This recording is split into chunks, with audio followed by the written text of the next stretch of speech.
Hi அனைவருக்கும் வணக்கம். இன்னைக்கு என்ன பார்க்க போறோம் அப்படின்னா 10th ஸ்டாண்டர்ட் தமிழ் இயல் 7 ஃபுல்லா பார்க்க போறோம். ஆல்ரெடி நம்ம சேனல்ல 10th தமிழ்ல இருக்க இயல் 1ல இருந்து 6 வரைக்கும் எல்லா லெசன் லைன் பை லைன் கொஸ்டினும் அப்லோட் பண்ணியிருக்கோம். இது வரைக்கும் பார்க்காதவங்க கண்டிப்பா மிஸ் பண்ணாம பாருங்க. இந்த இயல் 7ல என்னென்ன லெசன்ஸ்லாம் இருக்கு அப்படின்னா, சங்க இலக்கியத்தில் அறம், தேம்பாவணி, அக்கரை, ராமானுஜர், பாவகை அலகிடுதல் and last one Thirukkural. So இன்னைக்கு இந்த லெசன்ல இருக்க லைன் பை லைன் கொஸ்டின்ஸ் ஃபுல்லா பார்க்கலாம். ஃபர்ஸ்ட் லெசன் சங்க இலக்கியத்தில் அறம். ஃபர்ஸ்ட் கொஸ்டின் பார்க்கலாம். மன்னன் மக்களுக்கு கொடை அளிப்பது போன்ற 17ஆம் நூற்றாண்டு சுவரோவியம் எங்கு உள்ளது? சிதம்பரம். சமய கலப்பில்லாத மானிட அறம் நிலவிய காலம் சங்க காலம். எந்த காலத்தில் அறத்தை மனித உறவின் மையமாக கொண்டிருந்தனர்? சங்க காலத்தில். சங்க காலத்திற்கு பிந்தைய அற இலக்கியங்களின் காலத்தை எவ்வாறு அழைக்கலாம்? அறநெறி காலம். சங்க இலக்கிய அறங்கள் இயல்பானவை. கவிதை வாழ்க்கையின் திறனாய்வு என்றவர் யார்? திறனாய்வாளர் அர்னால். இம்சை செய்து மறுமைக்கும் ஆம் எனும் அறவிலை வணிகன் ஆய் ஐ அல்லன் என்ற புறநானூற்று பாடலை இயற்றியவர் ஏனிச்சேரி முடமோசியார். சங்ககால வள்ளல்களில் ஒருவரான ஆய் பற்றி குறிப்பிட்டவர் ஏனிச்சேரி முடமோசியார். சங்கப்பாக்களில் அறம் பற்றிய அறிவுரைகள் பெரும்பாலும் யாரை முதன்மைப்படுத்தி கூறப்பட்டுள்ளது? அரசர்கள். அறத்தின் அடிப்படையில் ஆராய்ந்து தண்டனை வழங்க வேண்டும் என்று கூறியவர் யார்? ஊன்பொதி பசுங்குடையார். அரசன் அறநெறியில் ஆட்சி செய்ததற்கு அமைச்சரும் உதவினர் என்று நன்றும் தீதும் ஆய்தலும் அன்பும் அறனும் காத்தலும் அமைச்சர் கடமை என்று கூறும் நூல் மதுரை காஞ்சி. செம்மை சான்ற காவிதி மக்கள் என்று அமைச்சர்களை போற்றியவர் மாங்குடி மருதனார். அறம் அறக்கண்ட நெறிமான் அவயம் என்ற பாடல் வரி இடம்பெற்றுள்ள நூல் புறநானூறு. எந்த ஊரில் உள்ள அற அவயம் தனி சிறப்பு பெற்றது என்று இலக்கியங்கள் குறிப்பிடுகின்றன? உறையூர். மதுரையிலிருந்து அவயம் துலாக்கோல் போல நடுநிலை மிக்கது என்று கூறிய நூல் மதுரை காஞ்சி. தம்மை விட வலிமை குறைந்தவரோடு போர் செய்யக்கூடாது என்று கூறியவர் ஆவூர் மூலங்கிழார். ஏரியார் எரிதல் யாவனது எரிந்தோர் எதிர் சென்று எரிதலும் செல்லான் என்ற புறநானூற்று பாடலை இயற்றியவர் ஆவூர் மூலங்கிழார். செல்வத்து பயனே ஈதல் என்ற புறநானூறு பாடலை பாடியவர் மதுரை கணக்காயர் மகனார் நக்கீரனார். கடையேழு வள்ளல்களில் கொடை பெருமை எந்த நூலில் பதிவு செய்யப்பட்டுள்ளது? கடையேழு வள்ளல்களின் கொடை பெருமை எந்த நூலில் பதிவு செய்யப்பட்டுள்ளது? சிறுபானாற்று படை மற்றும் பெருஞ்சித்திரனார் பாடல். ஆற்றுப்படை இலக்கியங்கள் கொடை இலக்கியம் இலக்கியங்களாக உள்ளன. ஆற்றுப்படை இலக்கியங்கள் கொடை இலக்கியம் இலக்கியங்களாக உள்ளன. சேர அரசர்களின் கொடை பெருமையை பற்றி கூறும் நூல் பதிற்று பத்து. சேர அரசர்களின் கொடை பெருமையை பற்றி கூறும் நூல் பதிற்று பத்து. வள்ளல்கள் இவ்வாறெல்லாம் போற்றப்படுகின்றனர். பசி பிணி மருத்துவன் இல்லோர் ஓக்கல் மற்றும் ஆக்கல் என்று. வழங்குவதற்கு பொருள் உள்ளதா என்று கூட பார்க்காமல் கொடுக்கும் பிடவோர் கிழான் மகன் பெருஞ்சாத்தனை பாராட்டியவர் யார்? நக்கீரர். வள்ளலின் பொருள் இரவலின் பொருள், வள்ளலின் வறுமை இரவலின் வறுமை என்று கூறியவர் பெரும் பதுமனார். உலகமே வறுமையுற்றாலும் கொடுப்பவன் அதியன் என்றவர் ஔவையார். உலகமே வறுமையுற்றாலும் கொடுப்பவன் அதியன் என்றவர் ஔவையார். இரவலர் வராவிட்டாலும் அவர்களை தேடி வரவழைத்தல் ஆடு கோட்பாடு சேரலாதனின் இயல்பு என்று கூறியவர் நச்சவ்வையார். பேகன் மறுமை நோக்கி கொடுக்காதவன் என்றவர் பரணர். தன்னை நாடி வந்த பரிசிலன் பொருள் பெறாமல் திரும்புவது தான் நாட்டை இழந்த துன்பத்தை விட பெருந்துன்பம் என குமணன் மனம் வருந்தியதாக கூறியவர் யார்? பெருந்தலை சாத்தனார். எல்லாவற்றையும் கொடுப்பவன் என்று மலையமான் திருமுடிக்காரியை பாராட்டியவர் கபிலர். ஈயாமை இழிவு இறப்போர்க்கு ஈயாது, வாழ்தலை விட உயிரை விடுதல் மேலானது என்று கூறும் நூல் கலித்தொகை. தான் பெற்றதை பிறருக்கு வழங்கும் பெருஞ்சித்திரனாரின் பேருள்ளம் எந்த நூலால் புலப்படுத்தப்படுகிறது? புறநானூறு. உதவி செய்தலை உதவியாண்மை என்று கூறியவர் யார்? ஈழத்து பூதன் தேவனார். உண்மையான செல்வம் என்பது பிறர் துன்பம் தீர்ப்பதுதான் என்றவர் நல்வேட்டனார். பிறர் நோயும் தம் நோய் போல் போற்றி அரண் அறிதல் சான்றோருக்கு எல்லாம் கடன் என்று நல்லந்துவனார் பாடிய பாடல் எந்த நூலில் இடம்பெற்றுள்ளது? கலித்தொகை. உண்மையான செல்வம் என்பது பிறர் துன்பம் தீர்ப்பதுதான் என்று கூறியவர் நல்வேட்டனார். உறவினர் கெட வாழ்பவனின் பொலிவு அழியும். உறவினர் கெட வாழ்பவனின் பொலிவு அழியும் என்று கூறியவர் பெருங்கடுகோ. செல்வம் என்பது சிந்தனையின் நிறைவு என்பது தமிழ் இலக்கியம். செல்வம் என்பது சிந்தனையின் நிறைவு என்பது தமிழ் இலக்கியம். நிறைவடைகிறவனே செல்வன் என்று கூறுவது சீன நாட்டு தாவோயிசம். நிறைவடைகிறவனே செல்வன் என்று கூறுவது சீன நாட்டு தாவோயிசம்.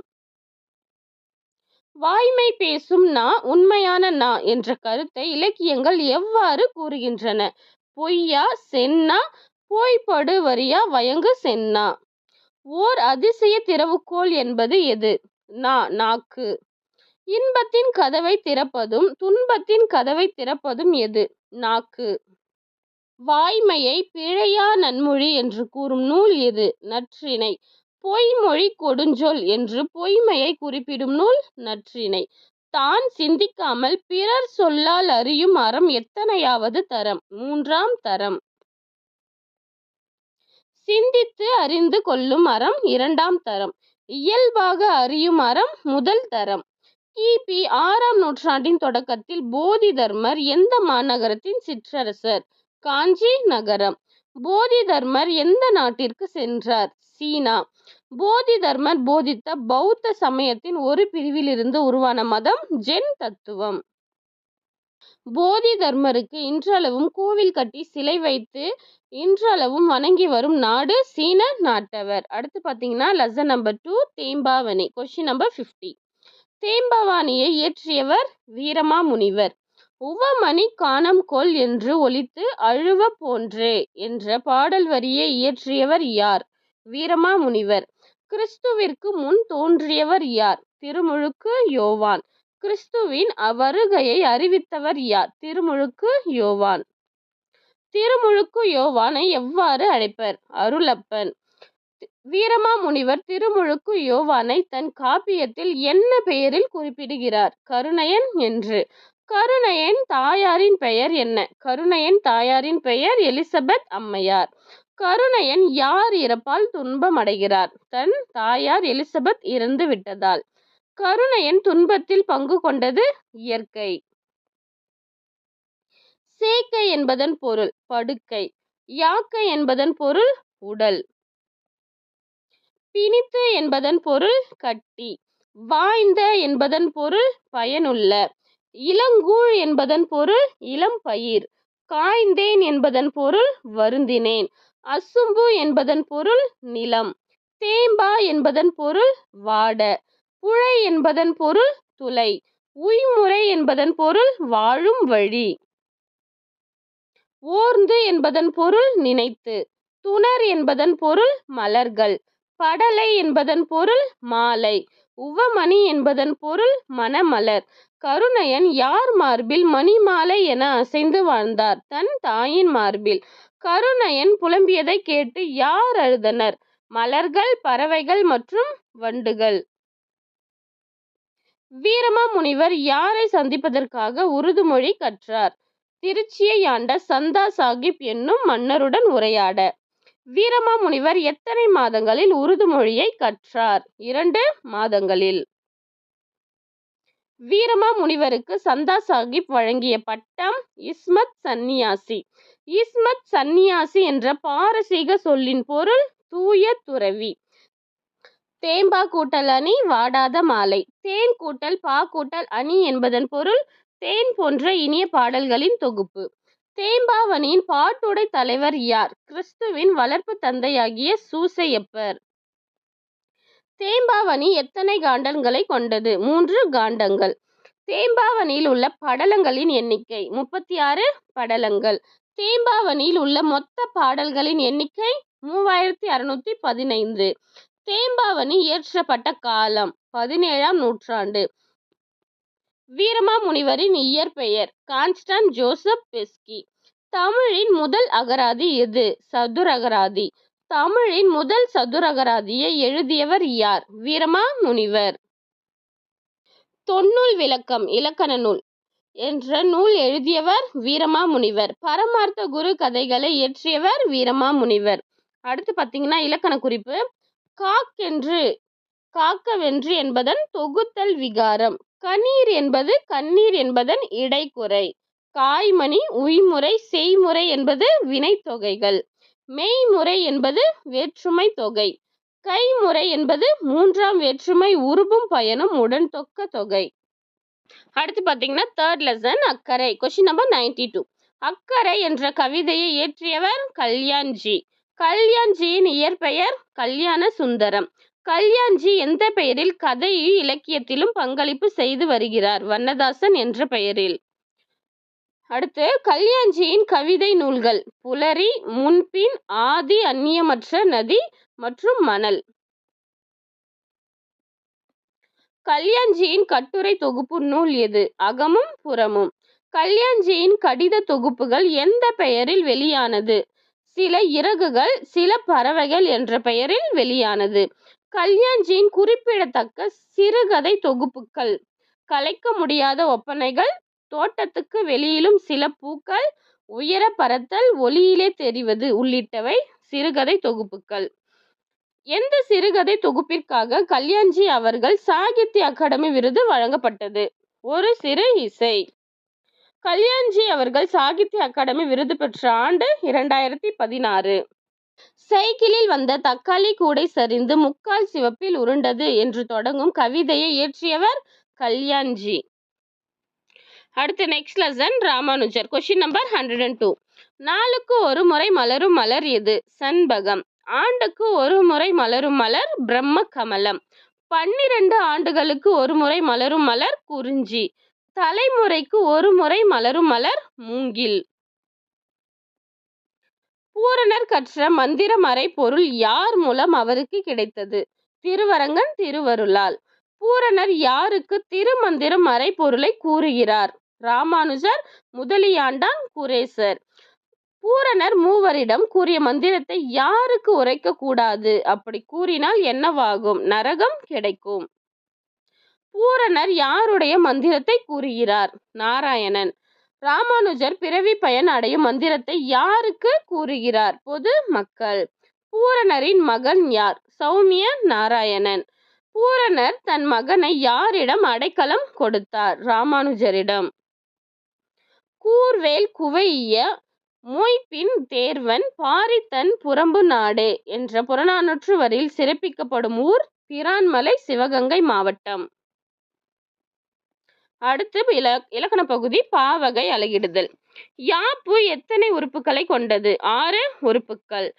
யாப்பின் 6 உறுப்புகள் யாவை? எழுத்து, அசை, சீர், தலை, அடி மற்றும் தொடை. பா எத்தனை வகைப்படும்? 4 வகைப்படும். 4 வகையான பாக்கள் வெண்பா, ஆசிரியப்பா, கலிப்பா மற்றும் வஞ்சிப்பா. 4 வகையான பாக்கள். ஓசை எத்தனை வகைப்படும்? 4. செப்பலோசை, அகவல்லோசை, துள்ளலோசை மற்றும் தூங்கல் ஓசை. வெண்பாவிற்குரிய ஓசை என்ன? செப்பல் ஓசை. திருக்குறள் நாலடியாரில் இடம்பெற்றுள்ள பாவகை வெண்பா. ஆசிரியப்பாவிற்கு உரிய ஓசை என்ன? அகவல் ஓசை. ஆசிரியப்பாவிற்கு உரிய ஓசை அகவல் ஓசை. இலக்கண கட்டுக்கோப்பு குறைவாகவும் கவிதை வெளியீட்டுக்கு எளிதாகவும் இருப்பது அகவற்பா என்னும் ஆசிரியப்பா. சங்க இலக்கியங்களும் சிலப்பதிகார, மணிமேகலை, பெருங்கதை ஆகிய காப்பியங்களில் இடம்பெற்றுள்ள பாவகை அகவற்பா என்னும் ஆசிரியப்பா. செய்யுளில் இடையிடையே உயர்ந்து வரும் ஓசை துள்ளலோசை. கலிப்பாவிற்கு உரிய ஓசை துள்ளல் ஓசை. வஞ்சிப்பாவிற்கு உரிய ஓசை தூங்கல் ஓசை. வெண்பா எத்தனை வகைப்படும்? 5 வகைப்படும். என்னென்ன அப்படின்னா குரல், சிந்தியல், நேரசை, இன்னிசை மற்றும் பற்றொடை வெண்பா. அடுத்து கொஸ்டின் நம்பர் 128. ஆசிரியப்பா எத்தனை வகைப்படும்? ஆசிரியப்பா 4 வகைப்படும். நேரிசை, இணைக்குரல், நிலைமண்டில, அடிமறி மண்டில ஆசிரியப்பா. இயற்சீர் வெண்டலை, வெண்சீர் வெண்டலை மட்டும் பயின்று வரும் பாவகை எது? வெண்பா. ஈரசை சீர் மிகுதியாகவும் காய் சீர் குறைவாகவும் பயின்று வரும் பாவகை ஆசிரியப்பா என்னும் அகவற்பா. 2 முதல் 12 அடி வரை அமையும் பாவகை வெண்பா. களி வெண்பா பார்த்தீங்கன்னா 13 அடிக்கு மேற்பட்டு வரும். 3 அடி முதல் எழுதுபவர் மனநிலைக்கு ஏற்ப அமையும் பாவகை ஆசிரியப்பா. ஈற்று சீர் நாள் மலர் காசு பிறப்பு என்னும் வாய்ப்பாட்டில் முடியும் பாவகை எது? வின்பா.